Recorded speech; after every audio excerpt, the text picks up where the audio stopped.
Good morning, good afternoon, good evening, wherever you are in this world. No matter what time it is, where you're living or walking through life, it is always 8:20. Let's have some fun with this today.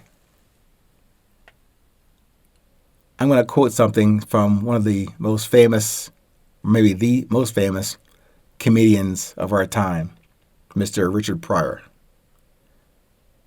I was walking down the street, eating a tuna fish sandwich. I don't know where it came from, but it's love remembering that album. I think it's from the album, the comedy album he put out called, was it Something I Said? Now, laced with a whole lot of stuff that you might consider a little bit offensive or aggressive, but great comedy. But anyway, I'm not a comedian. I'm here to offer another perspective on resilience today. So, although that intro from Mr. Richard Pryor, walking down the street, for me, it was actually, I was driving down the highway that inspired this episode today. So, as I'm driving down the highway, I get an urgent call and text from my brother, Paco. And also, before he had called me, I saw my phone as I'm driving down the highway and jamming to my music. I saw an urgent call from the VA hospital. So anyway, I ignored the call from the VA, but the one from my brother in the middle of the day was unusual. So then I called him back. He says, yo, man, they want you in the hospital like right now. I said, what? Come on, man. I was just 5 bites into this fantastic cheeseburger. It was fantastic.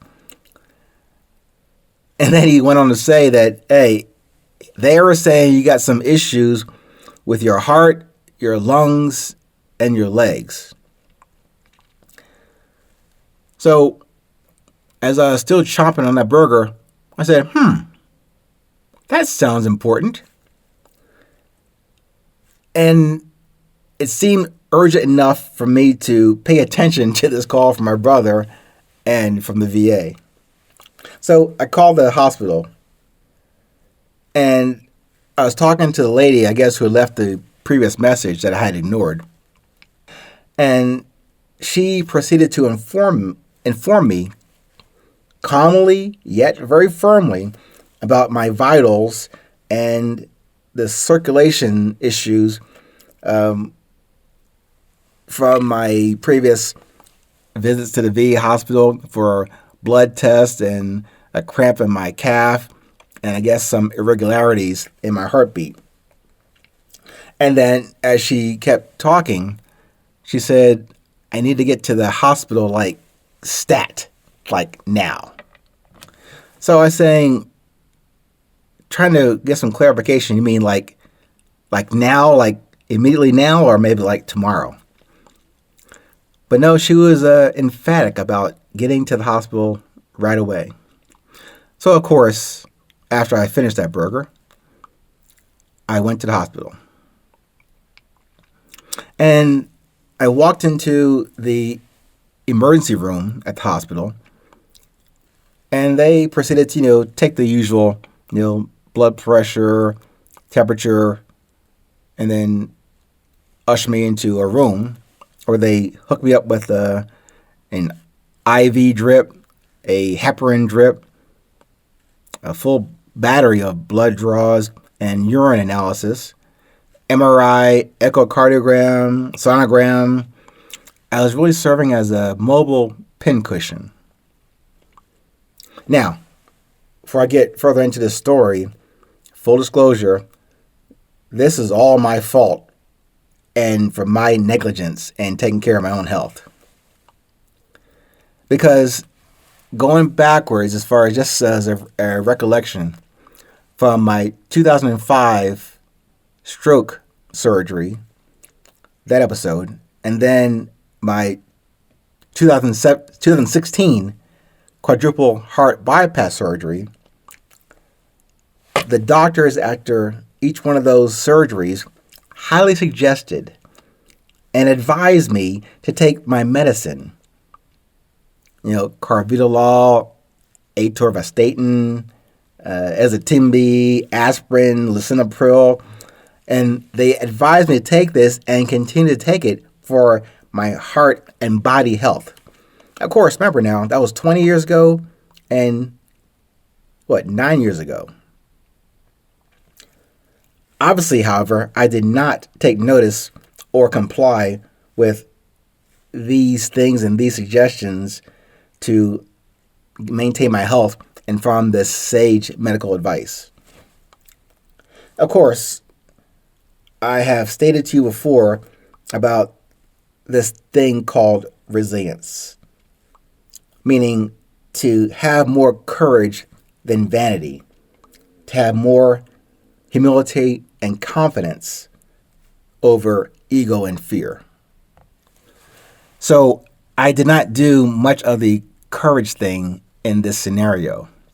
I went for the ego and then that rugged individuality fear thing.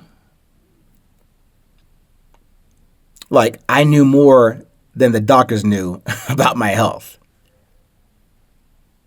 Yeah, that wasn't quite the right way to go through that process, was it?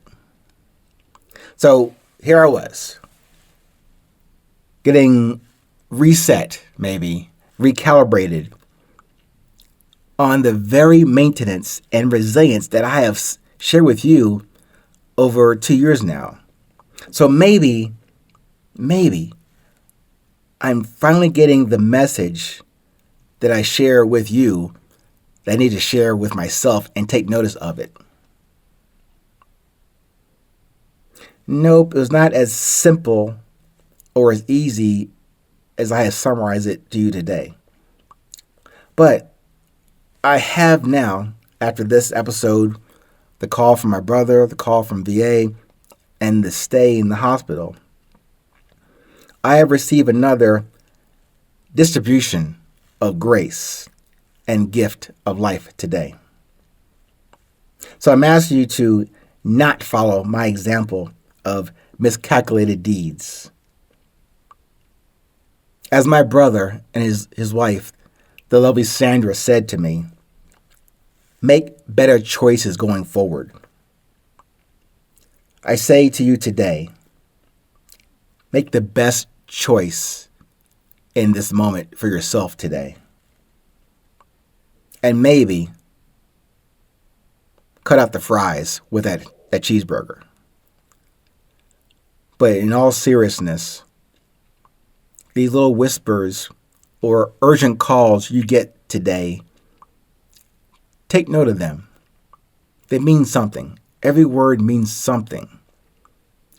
But take a step back from your ego and fear and don't require the heavy-handed nudge or push like I did to pay attention to small things like your health and like your resilience. Stay present. Stay current. No matter where you are in this world, it is always 820.